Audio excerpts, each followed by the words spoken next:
नमस्कार दोस्तों, स्वागत है आपका हमारे चैनल विक्रम आदित्य पर। आज हम कलिका पुराण के अध्याय 24 की कहानी सुनाने जा रहे हैं, दुनिया का विनाश। मार्कंडेय जी कहते हैं, हिमालय की पहाड़ी पर शिप्रा सरोवर के किनारे भगवान महादेव शांत पानी को देखते हुए बैठे हुए थे। फिर ब्रह्मा जी और विष्णु जी बार बार उनसे प्रार्थना करने लगे। तब महादेव जी ने अपना मन मजबूती से ध्यान में लगाने का फैसला किया। वे आत्मा को आत्मा के अंदर ही देखने के लिए पूरी शक्ति से प्रयास करने लगे। जब देवता देख रहे थे कि महादेव जी गहरे ध्यान में चले गए हैं, तो ब्रह्मा जी समेत सभी देवताओं ने महामाया की स्तुति शुरू कर दी। माया के मोह में फंसे हुए भगवान शिव सती के निधन से बहुत दुखी थे। वे बार बार विलाप कर रहे थे। देवताओं ने सोचा, अगर हम महामाया को शिव जी के शरीर से बाहर निकाल दें, तो वे बिना किसी बाधा के ध्यान लगा सकेंगे। जब तक सती जी फिर से उनके जीवन में नहीं आ जाती, तब तक वे निर्विकल्प ध्यान कर लें। इस सोच के साथ ब्रह्मा आदि देवताओं ने योग निद्रा महामाया की स्तुति शुरू की। देवताओं ने कहा, हे देवी, तुम श्री शक्ति हो, पवित्र करने वाली हो, पोषण देने वाली हो, परम निर्विकल हो, तुम महत्व तत्व और अव्यक्त रूप हो। हम भक्ति से तुम्हारी स्तुति करते हैं। तुम शिवा हो, कल्याण करने वाली हो, शुद्ध हो। तुम स्थूल भी हो, सूक्ष्म भी हो, नीचे भी हो, ऊपर भी हो। तुम ज्ञान भी हो, अज्ञान भी हो, प्रेम भी हो और पहली योगिनी भी हो। तुम सूर्य की किरणें हो, पूरे ब्रह्मांड को प्रकाशित करने वाली हो। तुम मेधा हो, धृति हो, हृदय हो। तुम ही ब्रह्मांड की आधार हो, जगत की बीज हो और जगत स्वयं भी हो। तुम ब्रह्मा से लेकर तिनके तक सबको आनंद देती हो। तुम जल हो, नदियां हो, वायु तुम्हारा अंश है, जो सारे जगत का प्राण है, जो प्रकाश हर जगह फैला हुआ है और जगत के बीज को जगाता है, वह भी तुम्हारा ही रूप है। तुम ब्रह्मलोक से लेकर पाताल तक व्याप्त हो। तुम आकाश हो, आग हो और ब्रह्मांड के अंदर बाहर सब जगह हो। तुम माधवी पृथ्वी हो, जो चलने फिरने वाले और अचल सबकी माता हो, जगत की धात्री हो, लोक माता हो। तुम बुद्धि हो, बुद्धि का विषय भी हो। तुम वेदों की माता हो, गायत्री हो, सावित्री हो, सरस्वती हो। तुम पुण्यात्माओं के लिए लक्ष्मी हो, पापियों के लिए यातना हो। तुम नीति वाले लोगों के लिए श्री और सुख हो और अटल धैर्य हो। तुम सारे जगत की शांति हो, चंद्रमा की चांदनी हो, सब प्राणियों की रक्षा करने वाली हो, विष्णु को मोहित करने वाली लक्ष्मी हो। तुम 5 तत्वों का सार हो, 3 लोकों की महामाया हो, मोह करने वाली नीति हो। महेश्वर संसार के चक्र पर जीवों को चढ़ाकर घुमाते हैं। वह चक्र तुम्हारी माया ही है। तुम विजय हो, घृ, लज्जा हो, उत्तम नीति हो, सामवेद की गीत हो, यजुर्वेद की वाणी हो और हवन हो। हे देवी, तुम घोर अंधकार रूप भी हो, सत्वगुण से जानने योग्य हो और रजोगुण से जगत को प्रकट करने वाली हो। तुम संसार रूपी भयानक समुद्र से पार उतारने वाली नाव हो। तुम 8 अंगों वाली योग की सुंदर गीत हो। तुम धृति, स्थिति और वृत्ति रूप हो। तुम सब जीवों की आंखों, नाक, हाथ, छाती और मन में रहकर सुख देती हो। तुम सुभगान निद्रा हो। तुम सृष्टि, स्थिति और अंत रूप हो। तुम सृष्टि, स्थिति और अंत की शक्ति हो। हे महामाया, हम पर प्रसन्न हो। मार्कंडेय जी कहते हैं, देवताओं की स्तुति सुनकर योग निद्रा महामाया शिव जी के हृदय से तुरंत बाहर निकल आई।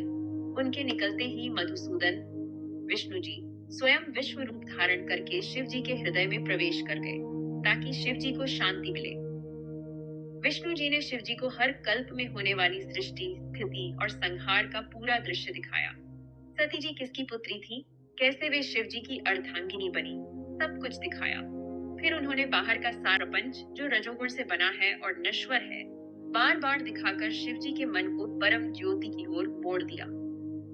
शिव जी ने भी सारे प्रपंच को निस्तार समझ लिया और अपना मन सारे में लगा दिया। महामाया ने ब्रह्मा और देवताओं को अपना कार्य पूरा करने का वादा किया और वहां से अंतर ध्यान हो गई। भगवान विष्णु भी शिव जी के मन को क्रमशः नियंत्रित करके उनके शरीर से बाहर निकल आए, जैसे चांद सूर्य के मंडल से निकलता है। ब्रह्मा, विष्णु और अन्य देवता अपने अपने लोकों को प्रसन्नता पूर्वक चले गए।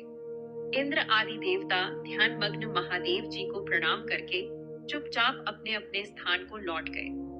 देवता चले जाने के बाद कपर्दी वृषवाहन महादेव जी ने 1000 दिव्य वर्षों तक परम ज्योति का ध्यान किया।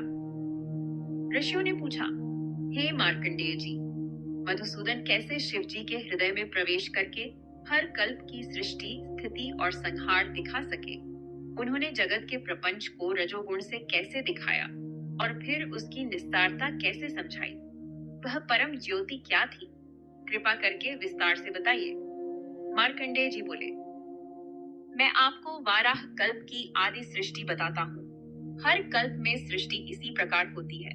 सबसे पहले मैं प्रलय सा संहार का वर्णन करता हूँ, फिर आदि सृष्टि, फिर प्रतिसर्ग।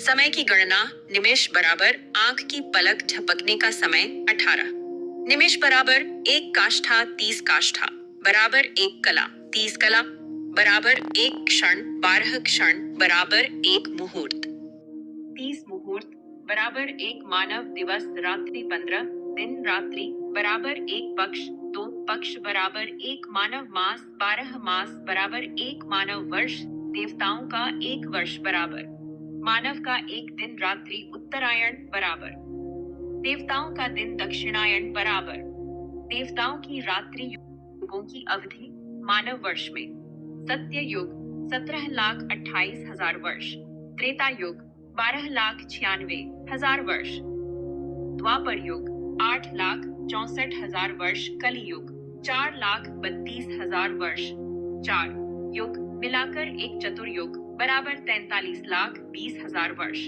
संध्या और संध्यांश सहित 71 चतुर्युग बराबर 1 मनवंतर 14 मनवंतर बराबर ब्रह्मा का 1 दिन 360 ब्रह्मा दिन बराबर ब्रह्मा का 1 वर्ष 50 ब्रह्मा वर्ष बराबर 1 परार्ध 100 ब्रह्मा वर्ष बराबर 2 परार्ध बराबर ब्रह्मा का पूरा जीवन प्राकृत महाप्रलय दुनिया का महाविनाश। जब ब्रह्मा जी का समय पूरा होता है तो जनार्दन विष्णु रुद्र रूप धारण करके संहार शुरू करते हैं। सबसे पहले सूर्य अपने तीव्र किरणों से सारी पृथ्वी को सुखा देते हैं। वृक्ष, घास, पर्वत, जीव जंतु सब सूख कर चूर चूर हो जाते हैं। फिर 12 आदित्य सूर्य और भी तेज हो जाते हैं। वे अपनी किरणों से पृथ्वी, आकाश और सारे लोगों को जला देते हैं।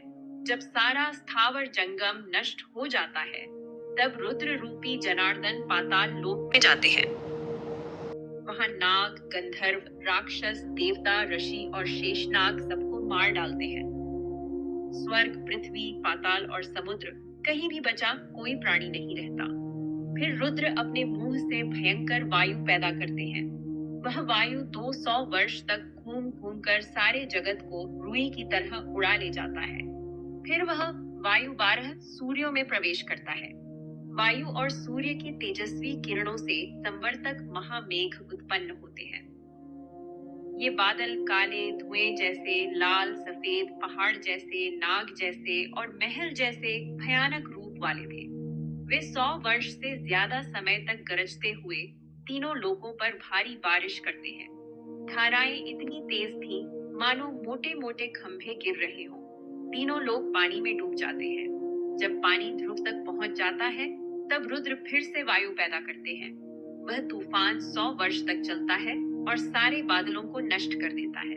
फिर रुद्र 12 सूर्यों में प्रवेश करते हैं, उन्हें निगल लेते हैं और अंदर से जलते रहते हैं।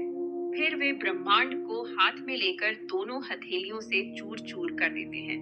पृथ्वी को भी नष्ट करते हैं और योग बल से सारा जल अपने में समा लेते हैं। तत्वों का लय। पानी ने पृथ्वी के गंध तन्मात्र को ग्रहण कर लिया। पृथ्वी नष्ट। रुद्र ने तेज निकाला, सब तेज को समेट लिया। जल का रस तन्मात्र लिया, जल नष्ट। तेज ने वायु का रूप तन्मात्र लिया, तेज नष्ट। वायु और तेज शील हो गई। रुद्र ने वायु को समेटा, आकाश ने वायु का स्पर्श तन्मात्र लिया, वायु नष्ट। आकाश ने शब्द तन्मात्र लिया, आकाश नष्ट। फिर रुद्र ब्रह्मा के शरीर में प्रवेश करते हैं। ब्रह्मा का शरीर वैष्णव शरीर शंख चक्र गदाधारी विष्णु में चला जाता है। अंत में सारा पांच भौतिक शरीर नष्ट हो जाता है। केवल एक परम ब्रह्म रह जाता है। न दिन, न रात, न आकाश, न पृथ्वी, न अंधकार, न प्रकाश। केवल एक अद्वितीय, आनंदमय, स्वयं प्रकाश परमात्मा। यह है प्राकृत महाप्रलय। इति श्री कालिका पुराणे संहार कथनम नाम चतुर्विंशोऽध्यायः। दोस्तों, यह थी कलिका पुराण के अनुसार दुनिया के महाविनाश की पूरी कहानी। जय माता कालिका। हर हर महादेव।